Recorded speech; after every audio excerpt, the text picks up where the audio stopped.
Welcome, everybody. I'm your host, Supreme Decisions, and you're listening to the Supreme Decisions Legal Minute podcast.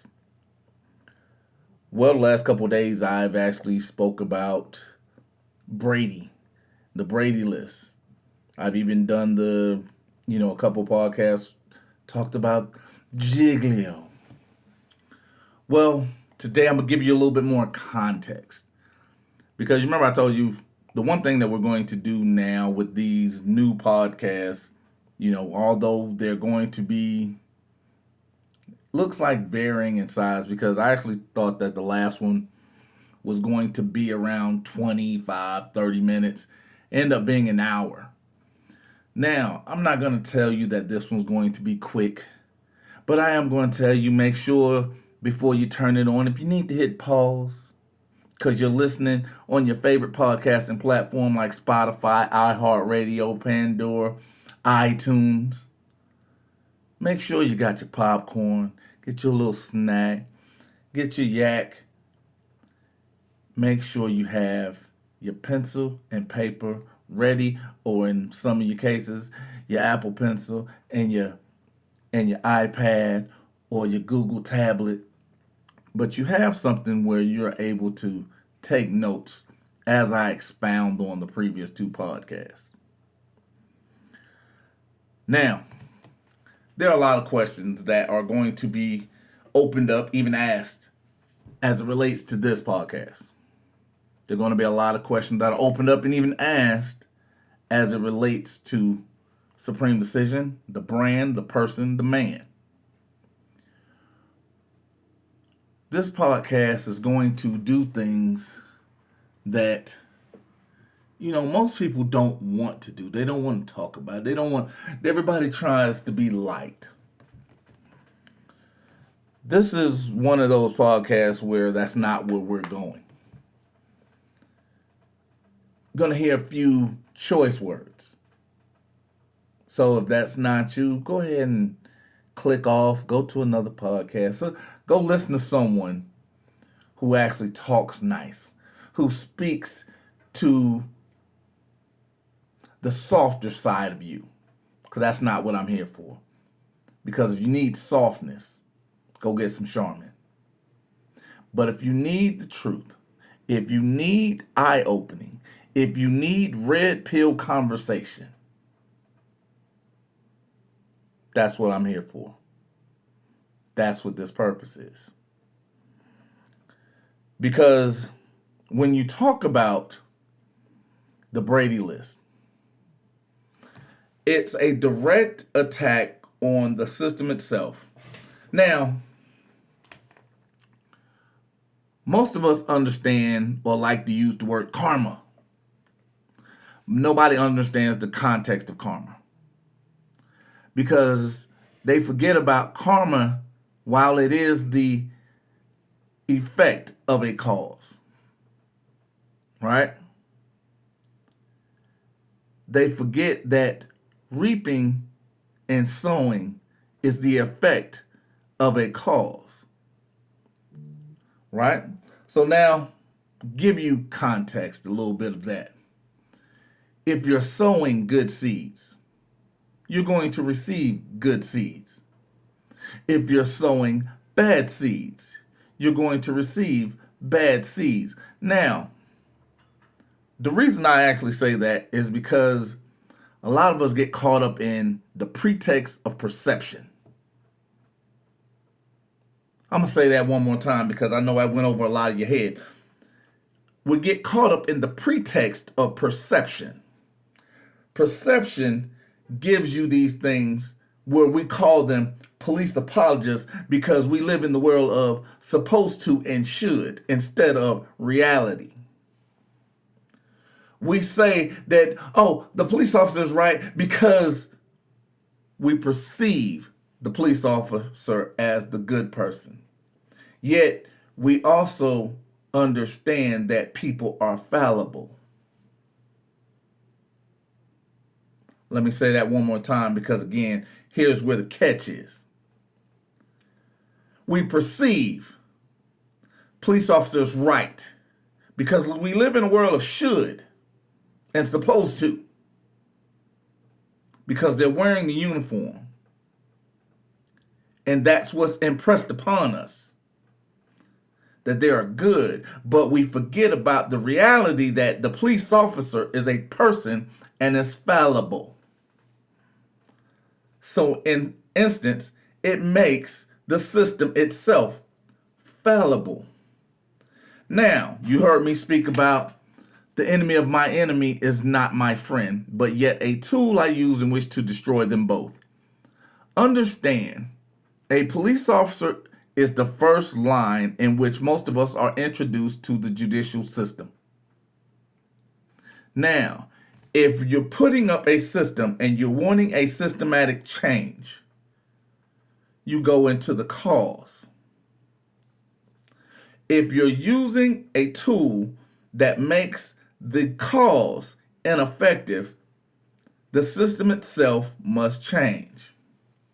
Hence, putting police officer character on trial, or Giglio v. U.S.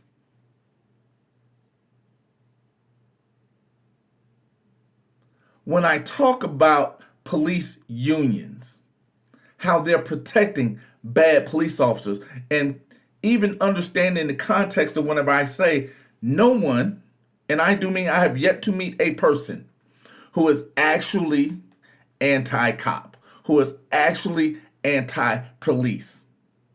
However, I have met hundreds, even thousands of people that are anti-bad policing, who are anti-bad police officers, which now give us the context of the Brady list. I talked about former police chief Jerry Williams in Arizona, who had the most violent police force in the country, who stated it was the citizens' fault. Her trained officers was killing someone on average of one every 5 days. The same police chief who did not know what a Brady list was. And when it was explained to her, she stated that people should be able to come off the Brady list, yet did not want the same to happen to those who had been affected by the system itself. In fact, she actually weaponized her enemies. Remember that? Because if she actually cared about the people that was under her, why would she then put them in harm's way by then stating that innocent people were violent gang members? You remember the morality of murder? What's the first thing that they talk about whenever a police officer who is perceived to be the good person murders someone? They talk about how bad that person used to be, or a bad act that person had performed. Why? Because it then moralizes the police officer's behavior at that time. Yet, they didn't have to be performing bad at that time. Remember Frankenstein's monster? When I talked about Christopher Donner, everybody was like, oh my God, I don't know why he's doing a podcast about him. Oh my God. And then I asked them, did you listen to it?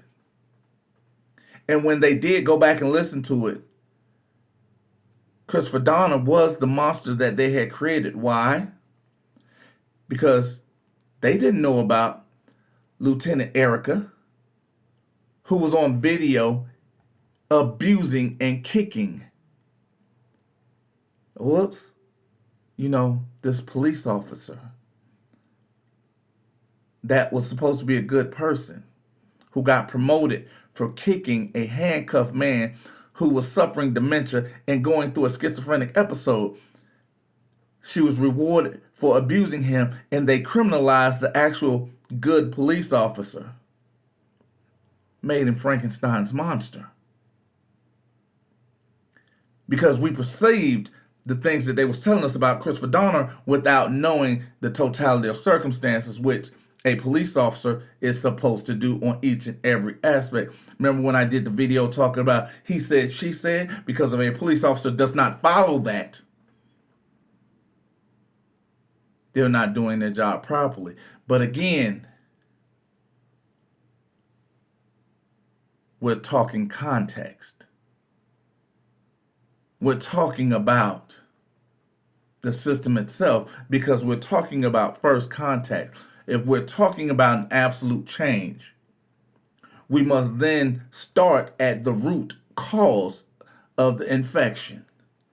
Because we have to admit that the system itself, due to bad policing, has become cancerous because the police officers are not only ones benefiting from the actions of bad police officers.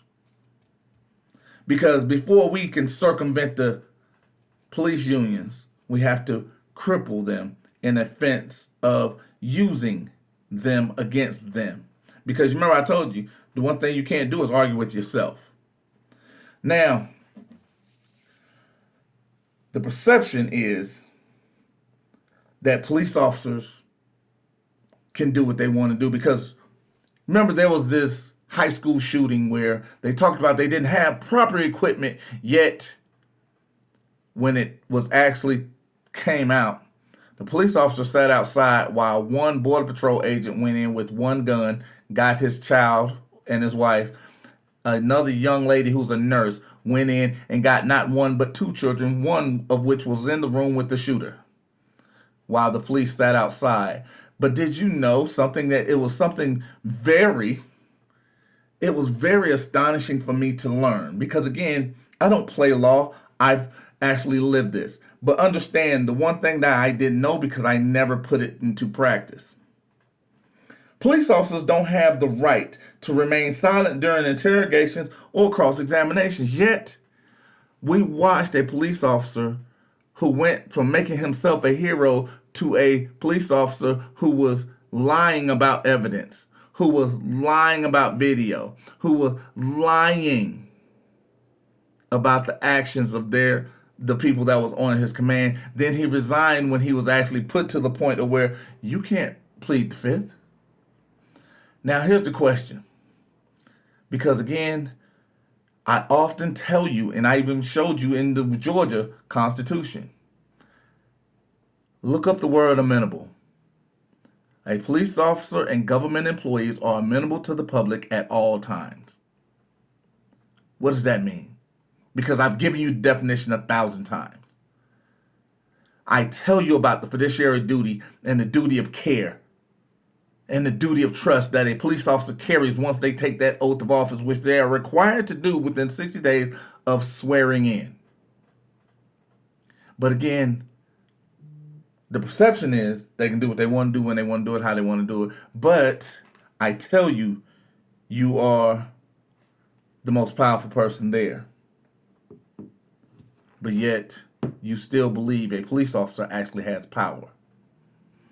I tell you that a police officer can't make a decision unless given consent from you or given consent from a judge, because they are not smart enough to determine what probable cause is. I've given you case law after case law after case law after case law, and you still believe because of the perception that's been impregnated into your mental. I want you to understand something. There are certain things that you have to accept in life.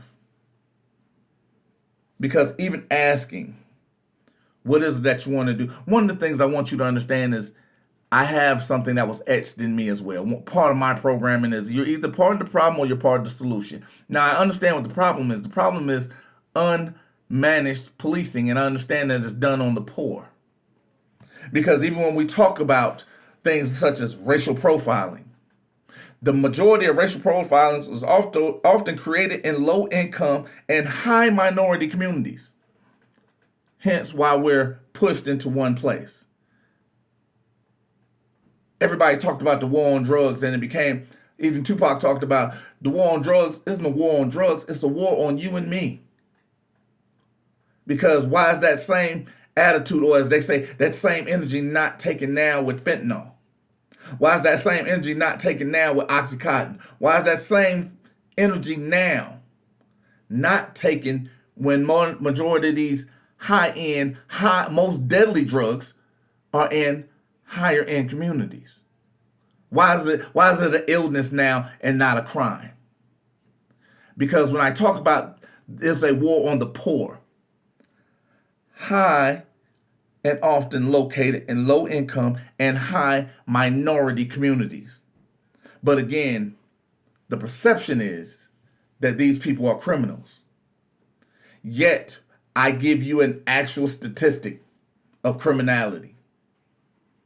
You don't even go check it out. Why? Because you don't want your perception to be changed. Now, I'm going to give you a story, because I'm going to get into this in a bit. I'm going to give you a story. There's a young lady that I've actually fancied, like, Lord, and for the better part of my life. That's just the easy part of it. And one of the things I talked about was unconditional love. I love her unconditionally. I just want her happy, even if it's not with me. But here's the thing that caught me, because one day I'm listening, because one of my favorite artists is The Weeknd. Love you, Abel. Shout out to you. Yay, Canada. Anyway, I'm sitting here and I'm listening to The Weeknd, because not only am I listening to the rhythm and how everything's going, feeling the mood, I'm hearing what he's saying. Because I don't want to be heard. I want to be listened to. So when I'm sitting down with Abel, I don't want him just to be heard. I want him to be listened to. I want to listen to what he's saying, because he actually talks about things that actually have affected my life as well. But in this, he talked about he's still attached to the woman that you used to be. Now I know what you're thinking. Supreme, why in the hell are we talking about The Weeknd when we're talking about court? But I want you to understand something. My love for her is the program that I already preset from when I first met her. All these years later, my programming defaults to that where I first met her. One of the biggest things is I had to get an understanding of, I have to grow to understand the woman she is right now. My love has to change. Why? Because I have to have an open mind. When I talked about the Keanu Reeves part of The Matrix, where he walked in and he told him, don't try to bend the spoon, that is impossible. He said, but then you must separate even that and understand it is your mind that bends. Jadakiss even said in the song, you have to open your mind in order for you to free it. Oh, absolutely, because you have to listen to them, not just hear when they're rapping. Jadakiss, you have to open your mind for you to free it. How beautiful is that? In order for me to move forward and grow, even in this matrix, I have to be part of my own evolution. I have to participate in my own freedom. I can't keep looking at things as they are in an old manner.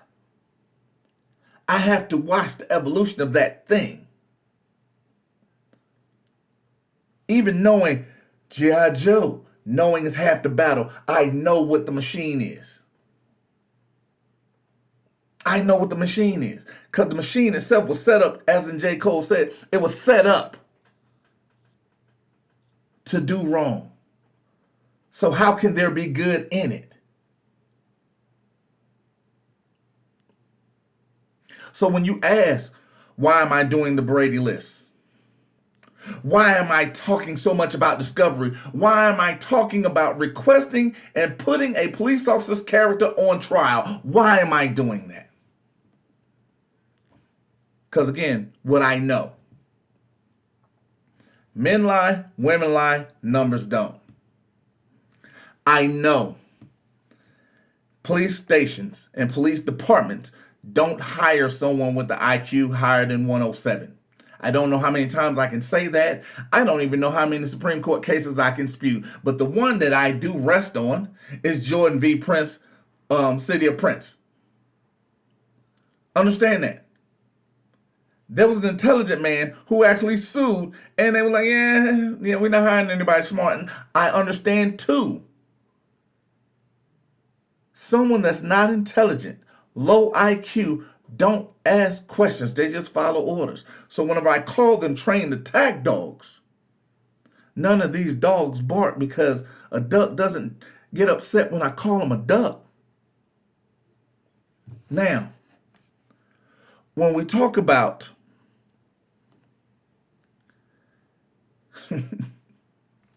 when we talk about a police officer, I know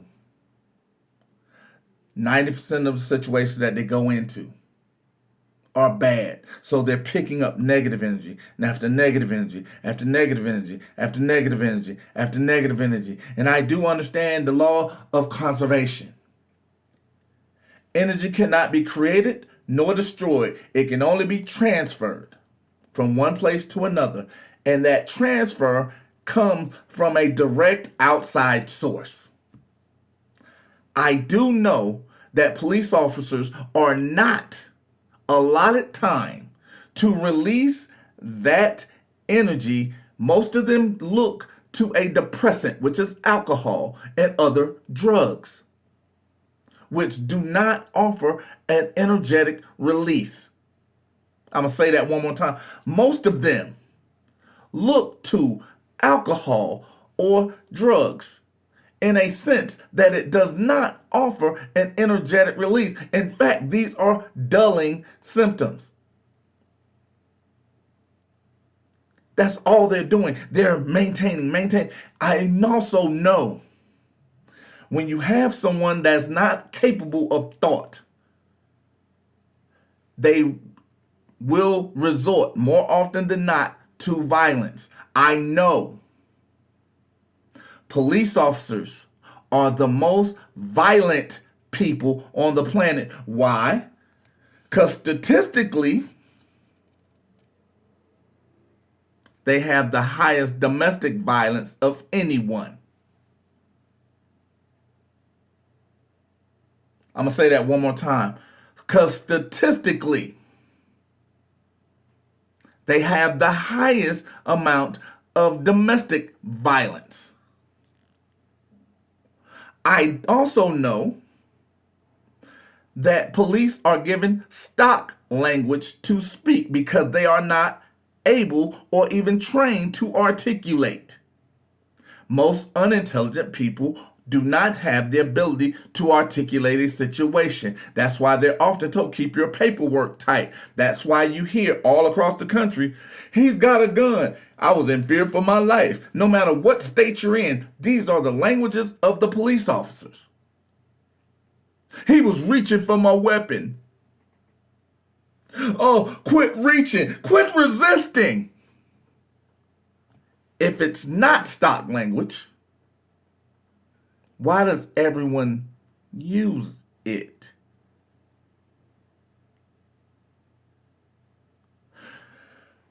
Yes, that was a deep breath because I want you to understand the perception.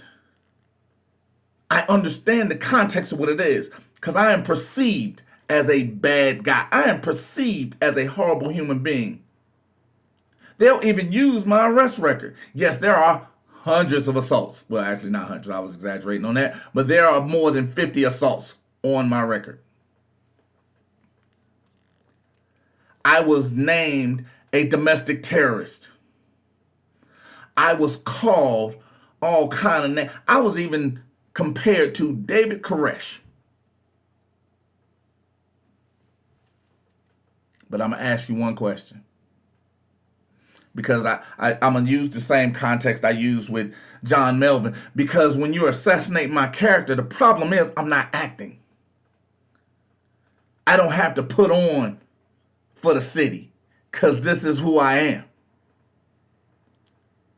Yeah, I dropped in another Young Jeezy verse. But anyway, when you are able to be who you are when you are doing it, it's easier to come across because it's easierly accepted. Because who I am is who I am.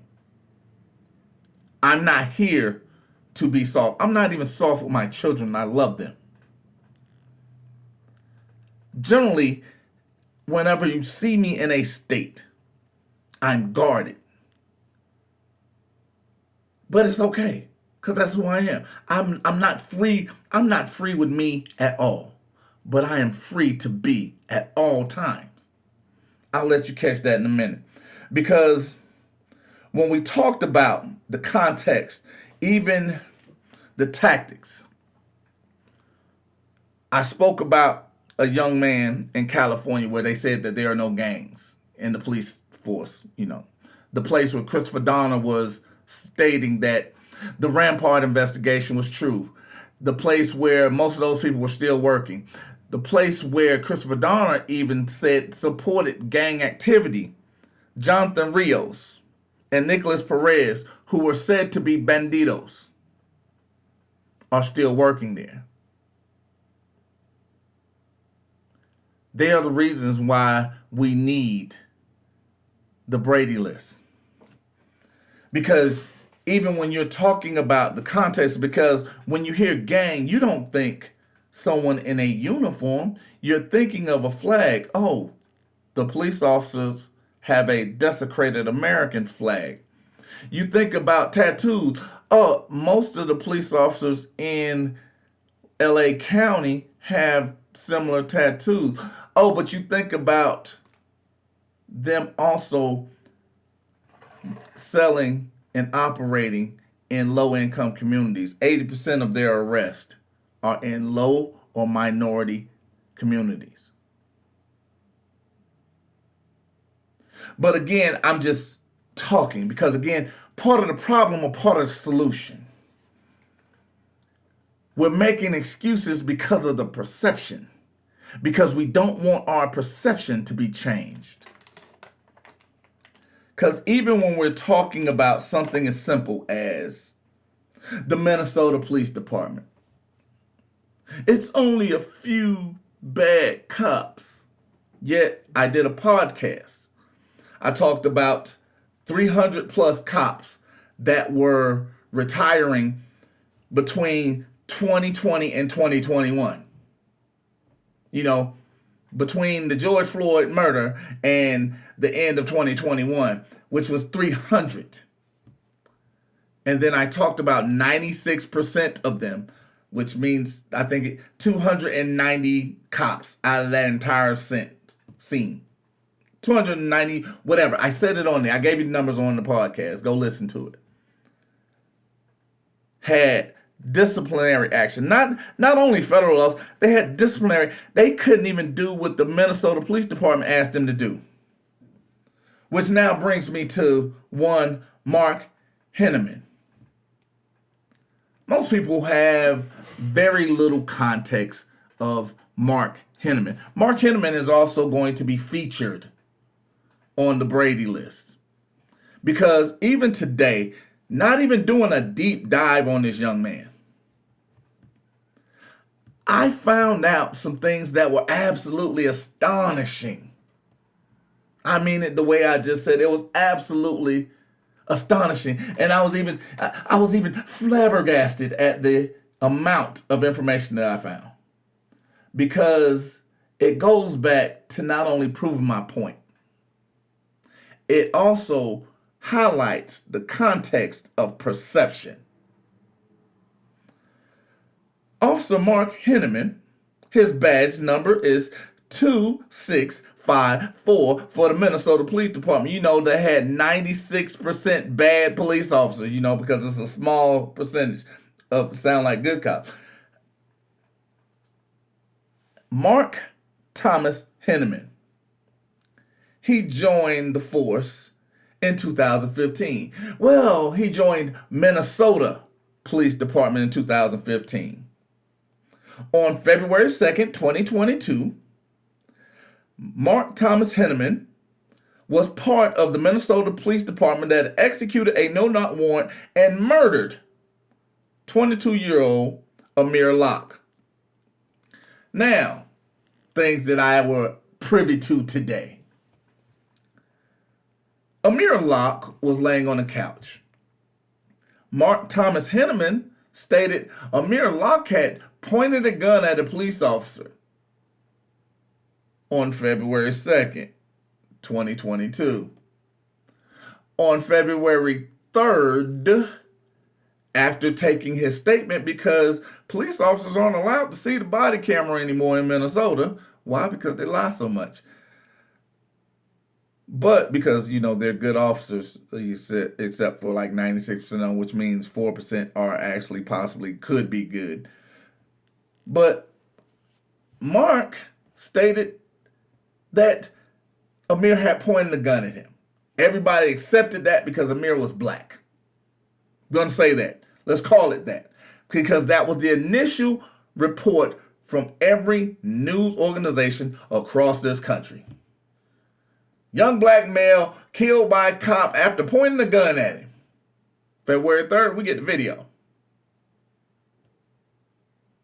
February 3rd, we get a copy of the no-knock warrant. February 4th, the media goes silent on Officer Mark Thomas Henneman. Why is that? Because remember, I just talked about not wanting to change your perception. Now, here's what actually happened.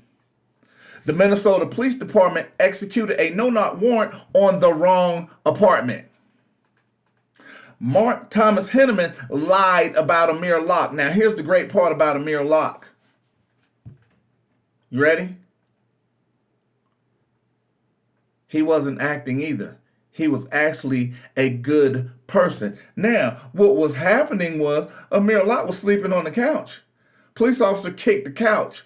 Amir Locke jumps up. Mark Thomas Henneman shot him 3 times. Plat, plat, plat, plat. That was more than 3. Plat, plat, plat. There we go. He then lied about it. But he couldn't change his story because he didn't see the video. He also used in his police report, he was in fear for his life and the life of other officers. Stock language. Police, the new media stopped speaking about it because they couldn't give you the perception that Amir Locke was a monster. They couldn't talk about that. But I'm going to give you something else. Did you know prior to that day, just in Minnesota, Mark Thomas Henneman had 4 civilian complaints and 1 department complaint that was still active? Did you know that while working for another Minnesota Police Department, for another Minnesota Police Department, it was actually outside of the one he was working at last, he was disciplined for providing drugs to protesters on video. I'm going to say that one more time. He was disciplined for providing drugs to protesters in 2012. This was something they knew when he got there. Remember, I talked about the source of the problem is the police union keeping bad cops on payroll. Yes, I am saying Mark Thomas Henneman is a bad police officer. So I'm not mixing my words. I want you to understand the context of what it is that I'm saying. Do you understand the words that are coming out of my mouth? Understand. These aren't my words. I am reading this. This is in his actual public file. These are the things that every time he arrests someone, every time he's part of an arrest of someone, should be requested in discovery. The prosecutor is obligated to turn over Giglio information, which is Giglio v. US. Yes, I'm teaching today. Yes, understand. I may not be a likable person. That's cool. I may not come across as even a nice person. That's cool, because I am not for everybody. Everybody that wants to speak to me, they're looking for something more than where they're at. They're looking for something greater than what they have. They're looking to be better than they were yesterday. That's what I'm giving you.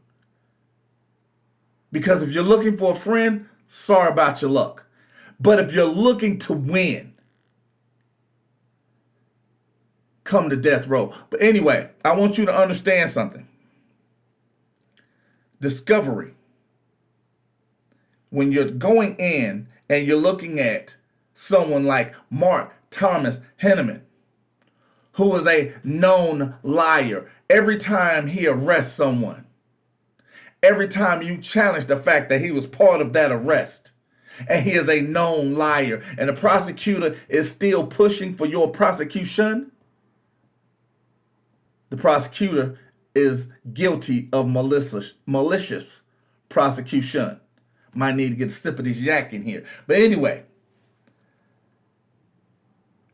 did you know Mark Thomas Henneman, Minnesota Police Department police officer who was giving people protesting drugs, was also sued for illegal vehicle seizure? I'm going to give it to you as something I told you before when I talked about the Hobbs Act. An illegal asset forfeiture from a traffic stop. Yeah, I wanted that to sink in a little bit because I want you to understand, just because a police officer does it, doesn't make it right. And most of the time when someone's speaking, oh, because he was the police officer, you should do this. Let's not forget that these people are fallible because they're human. That's how they're made. And they're not trained to do it the right way because none of what they do have to deal with law. So whenever you're talking about putting them in the fronts of law, they don't have the right to remain silent when you're questioning them because they're amenable to you at all times. Again, these are not my words. These are things that are etched into their job. Part of their duty of care, but part of their fiduciary duty. You know, these things that I've been speaking about for years that people told me I was wrong, but yet whenever I give you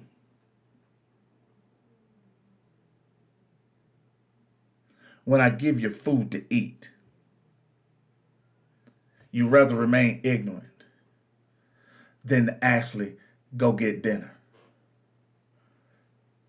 You'd rather leave your belly not full than to actually sit down and grab your fork. I get it. It's cool. Because I don't give you anything that's microwaved. Everything I give you is home cooking. Now, when we talk about certain things, we talk about the automatic trust, the automatic forgiveness, the rights. But the more I tell you that the police officer does not have them, it goes directly to your perception of them. This should be a red pill. This should be. But it's not. So just imagine how deep I'm actually going to be on the red pills. Just imagine that. Just grasp that. All right. When I talked about the police unions protecting crooked cops from punishment, Mark Thomas Henneman was protected from punishment. Police unions keep crooked cops employed.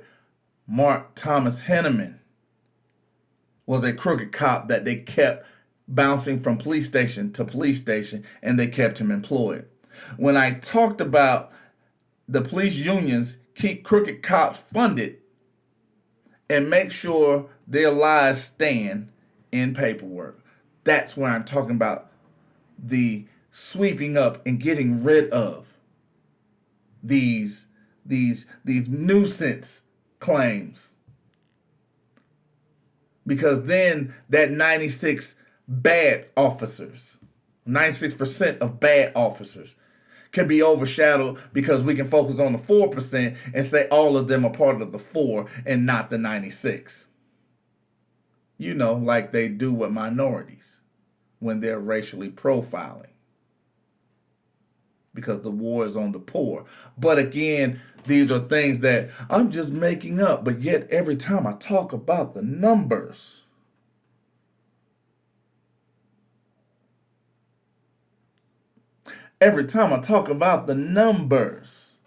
men lie, women lie, numbers don't.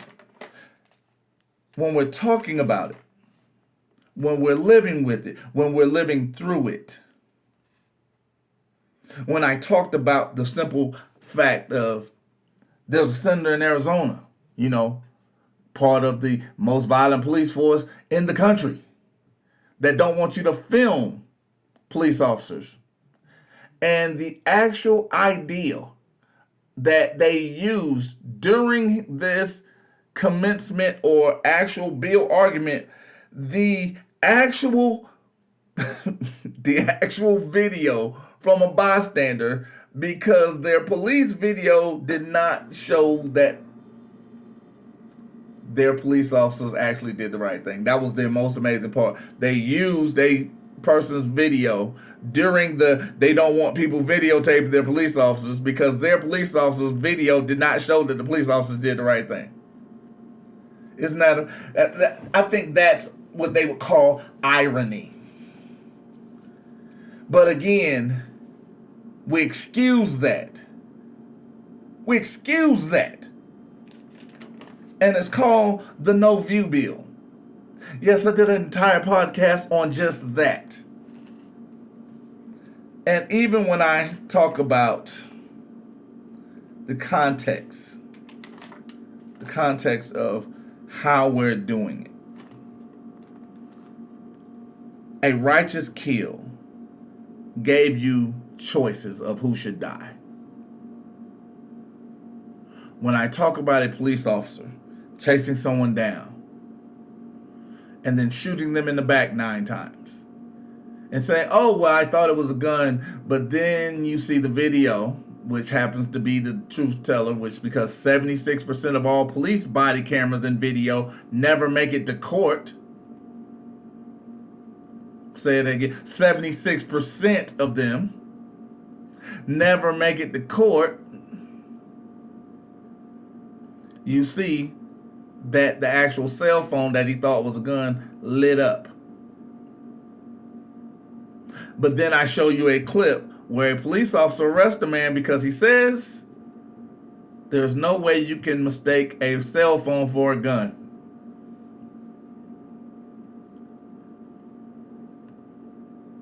But I'm a guess that Mr. Clark in California, when he's being shot on his grandmother's back porch for holding a cell phone, that's not what that police officer was talking about.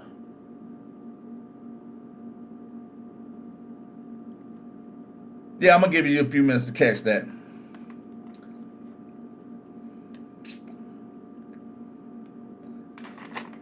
Now, I can give you story after story after story after story after.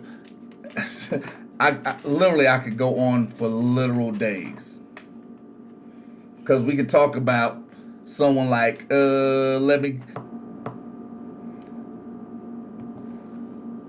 Jimmy Atkinson, who was 21. He was murdered and unarmed by Officer Sung Kim in 2019.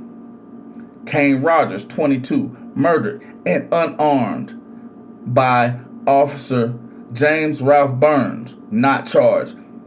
And no evidence that Rogers was part of the reason Ralph was in the area. The officer, James Ralph Burns, lied in his report and said Rogers attempted to run him over, which is why he discharged his weapon. Dash cam footage viewed months later showed the officer lied. DeJuan Phillips, murdered near the police annex building. Yes, these are the murders I talked about just from Atlanta. Yeah, I'm going to give you that because I want you to understand context. I'm going to give you context. DeAndre Phillips was murdered near the police annex building. Officer Yassin Abdullah lied in his report. Surveillance video showed he had lied. Jamar Robinson was murdered in 2016. Now, here's where it's interesting. Because if you remember in my podcast, Angry Attorney, the current district attorney of Atlanta or Fulton County right now who's going after Young Thug, spoke about how she would not tolerate thugs and how she was going after all these gang members. And then it was brought up to her attention someone she had indicted 6 years prior. I'm going to say that one more time. Someone she had indicted 6 years prior who was still employed and being promoted. His name was Officer Christopher L. Hutchins. Now, Christopher L. Hutchins and U.S. Marshal Eric Hines murdered Jameer Robinson in 2016. The autopsy revealed someone stood over Jameer's body while it laid flat and shot him. He was still working for 6 years as a police officer and being promoted. He was a known liar. He is a bad cop. Not mixing words. When I'm talking about weaponizing your defense, when I'm talking about laying the foundation, it starts with a detailed discovery. It starts with confronting those witnesses against you. It starts because a prosecutor is using this police officer's report against you. It starts with the context and foundation. So whenever I start pulling at the actual foundation, I think we know from the Three Little Pigs that the house falls down if the foundation isn't stable. So when we're talking about actually real change, when we're talking about actually putting together real reform, this doesn't take a protest. This doesn't take a Freedom of Information request. This takes the actual nuts to look the devil in the eye and actually fight back. When I say, I love combat sports. Because anybody knows, even if you watch one of my multiple channels, every Saturday, I am watching a fight. Or I'm in a fight. One of the two. There's a fight happening Saturday. Either I'm going to be watching or I'm going to be in it. But there's a fight. Because I love fights. Been doing this since I was 15 years old. Not going to change. It is what it is. Now, when I talk about the citation, again, our first line, Tommy Sotomayor question. Us, police officers. 1, 2, right? First introduction to injustice or justice at all starts with the police. So any fight that you have must begin with the police.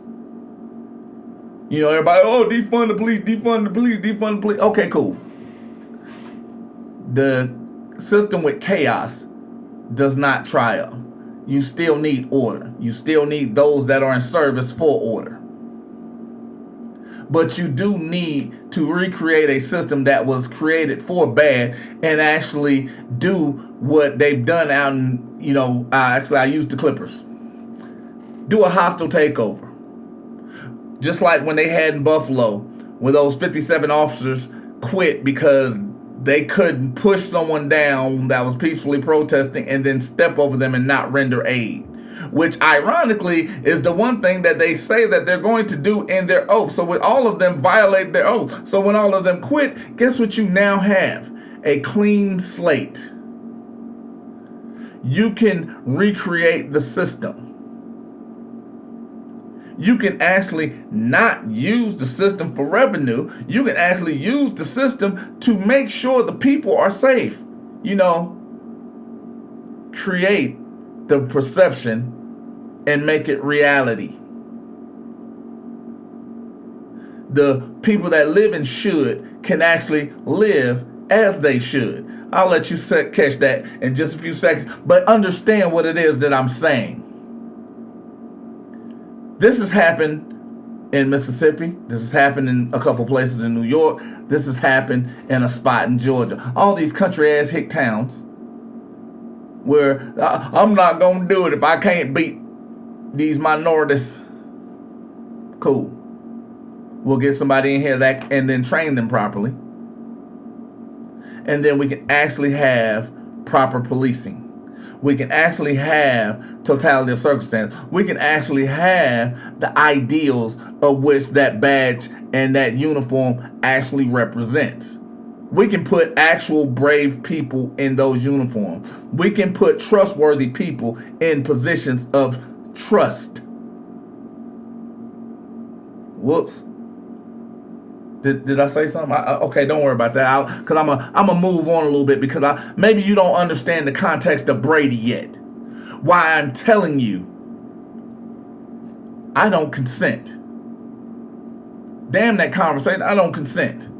It's though I don't consent to no 30s. No, I don't consent. It got to the point my son kept saying I wanted to punch him in his little face. I don't consent. Well, guess what? This is a dictatorship. This is not the United States. You are in a dictatorship in my house. But anyway, got a little emotional right then. But understand, I do not consent. The thing is, I shouldn't have to get there if it's done properly. That's why traffic court doesn't exist, because administrative courts are not courts of record. Don't worry about it. I'll let you catch that later because I'm going to talk about it later. I'm going to give you more context later. Because today it's about the perception. Just like we moralized murder. The way we talked about how they create the lie because they know the truth is too heavy to catch it. And by the time it gets there, they moved on to a new lie.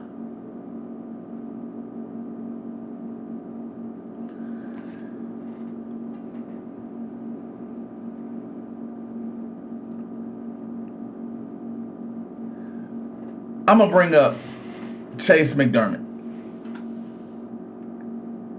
The reason why I'm bringing up Chase McDermott is because the idea of what a just system is. Chase McDermott was supposed to be in a gang, according to District Attorney Fannie. Chase McDermott had been indicted and had a warrant for his arrest. Now, Chase McDermott, 2 days prior to his murder by the Atlanta Police Department, because they haven't released anybody's names because, you know, they're remaining silent even though they have to be amenable at all times. But here's the thing. I'm gonna give you something else. Chase McDermott had did what he's supposed to do. He was informed that he was charged and there was a warrant for his arrest. Chase McDermott went and got an attorney. His attorney contacted the bail bondsman. They then arranged for him to be arrested and then released. 2 days later, police show up to execute a quote-unquote warrant. And now I'm going to give you something. Now, many of you that listen to me or have been here for a while understand that there's a time limit for a warrant. They have to execute it in a certain amount of time. Now, when you understand Chase did everything he was supposed to do, turned himself in, got an attorney, and was out on bail. Atlanta Police Department shows up to arrest him for the warrant that he turned himself in for and that he had been arrested for, the one he had an attorney for, which they knew he had an attorney. His father says, hey, I'll go in the house and get him. Because when they came to the house to arrest him, his father was sitting outside.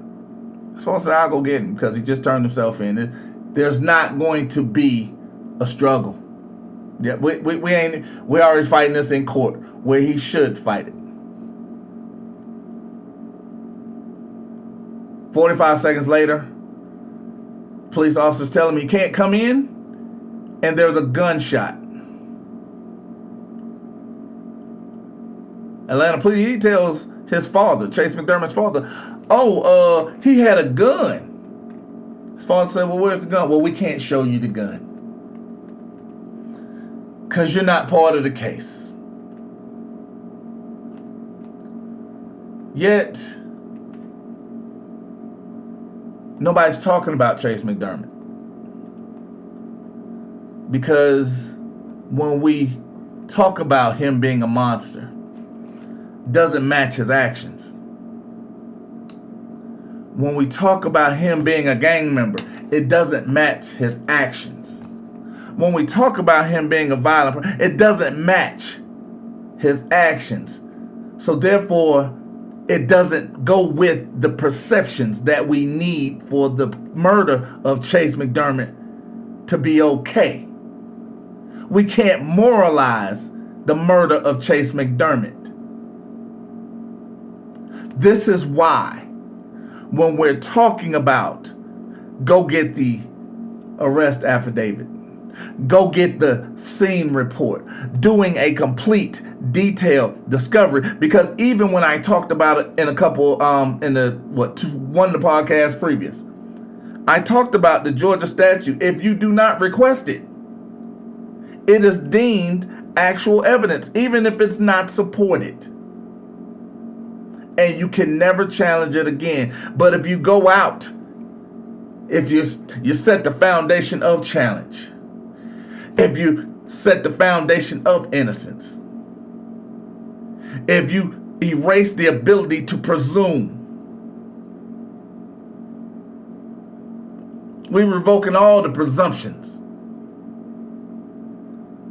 What happens then?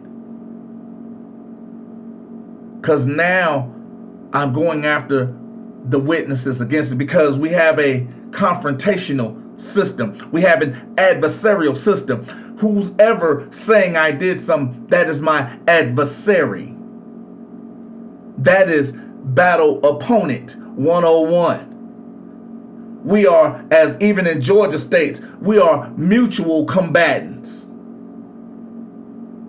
Because the second that police officer says, I'm going to arrest you, I'm going to cite you, they are making a willful action. That is a choice. They are making a conscious choice, because that's why these non-fallible people have officer discretion.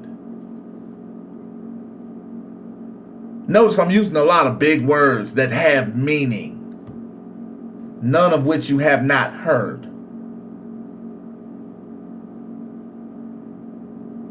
But when we're exercising the actual right, because the pen is mightier than the sword, and we're slow to anger, we don't vex these people. We next these people. Understand, participating in your own survival. In order to beat a monster, you have to become one. But you cannot allow that monster to become who you are. I often tell people, when you call me, I am a monster. I've accepted who I am as a person, as a human. I've accepted my purpose. I'm cool with the name calling. Because an eye for an eye, we must lose our sight. I am willing to lose that eye to get yours.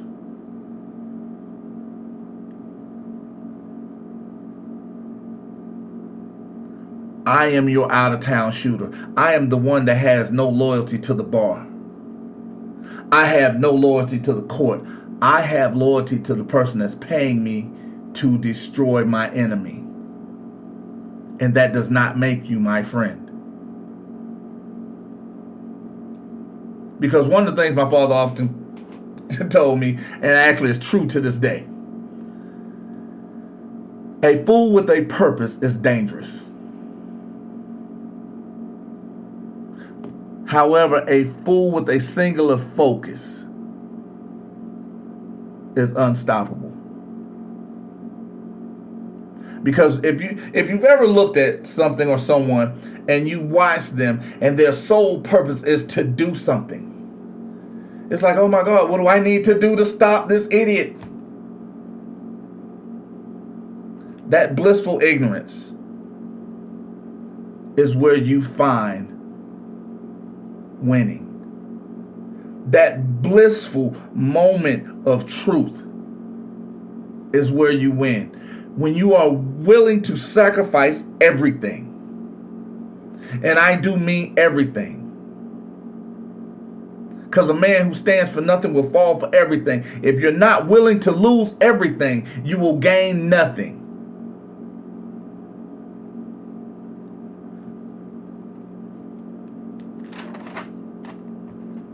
I can go in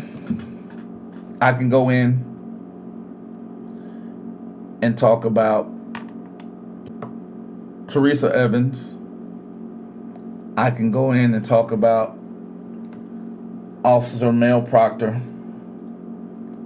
I can talk about the 3 officers who tased and beat one of their own, and the only excuse they used was because he's there, and they were exonerated for that. I can talk about Officer Jackson, who was pulled over multiple times by the same police officer because she was looking at him while driving. I can talk about the St. Louis officer who was shot while speaking to another police officer peacefully. I'm going to say that one more time. I can talk about the St. Louis officer who's black that was speaking to another officer who was then shot by a 3rd officer.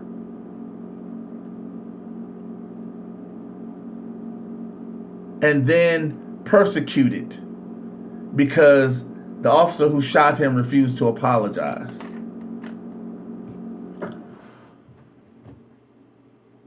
When we talk about these things, you hear me talk to Officer Kelvin Dingle. You even heard me say Officer Kelvin Dingle is probably a good guy because I talked about the good officers, which I, again, said Officer Kelvin Dingle probably is. I even said this about my uncle. Talked about my partner, John, who's been a police officer 20 plus years, who's been shot twice, who never grabs his gun. I talk about how the good officers ride by themselves because the other officers are not coming to help them. Why? Because they're not their brother's keeper. When I talked about what color is the line, I gave you example after example after example after example after example. And even when I do that, because again, the Minnesota Police Department, 200 plus police officers out of 300. Well, 290 plus police officers out of 300 were bad officers. What happens to all those cases? You think all of them had one case? You think these people were persecuted by people that are known liars, who's known to plant evidence, who's known to do things the wrong way, actually did something? When the FBI says, when they're going over police reports, when they're going over police arrests, police officers are wrong 75% of the time. 3 out of every 4 arrests that they make are wrong. But then you'll tell me that innocent people don't end up in prison. You'll tell me that an innocent person doesn't end up in jail, but then we talk about bail reform. We got 2.1 million people in our prison system. Well, actually it's 2.3 now. 2.3 million people in our prison system. 848,000 of them are in the system because they can't make bail.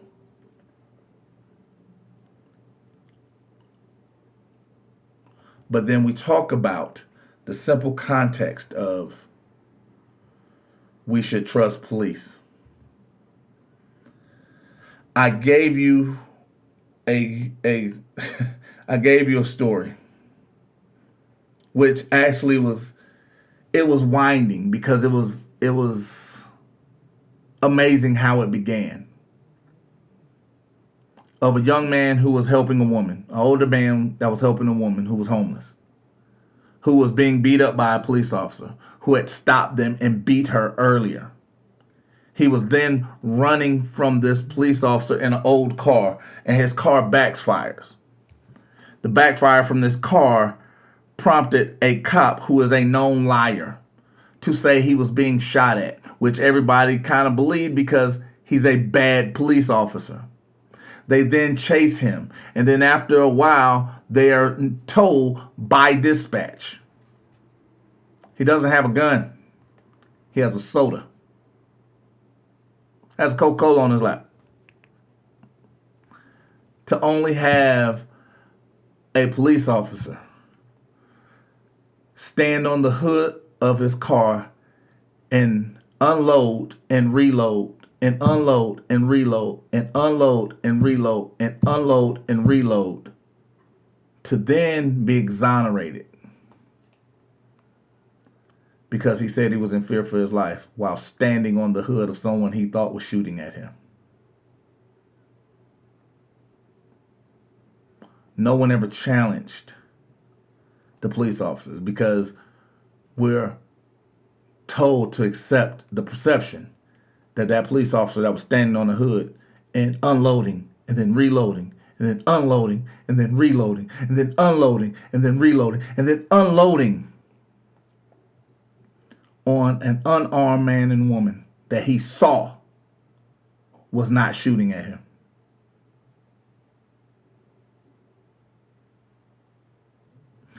So when you're asking me, who do I trust? Me. That's who. Why would I accept someone who gets it wrong 75% of the time? I could guess and get it right more. It's either he is or he isn't. So that means 50% of the time I'm going to be right. Do you know it's a skill to be wrong 75% of the time? Like, that doesn't happen on accident. But the simple fact that we accept it as law, as right, shows you how deep the perception goes. And the simple fact that most people will question the fact that I tell you to confront your accuser. The one thing that everybody says, I know my rights. But you didn't know you could do that, which is what you are supposed to do, or don't even know what a detailed discovery is, yet you say you know you're right. I was actually talking about the Saturday afternoon games that I used to play in. Every Saturday I used to go play in what we call the officers game. Now, the one great thing about it was, I thought these guys were all ex-military and we used to have fun and kiki it up, go get something to eat afterwards, which was probably my favorite time because I'm a fat boy. I love to eat. But the one thing about it was the fact that I learned later that they're all cops. And the great part about that was the simple fact that when they had questions, they weren't afraid to ask me. Hey, this is what happened. How much trouble am I in? What should I do here? The thing is, they understood that there were mistakes being made, but they didn't want to be the ones making them.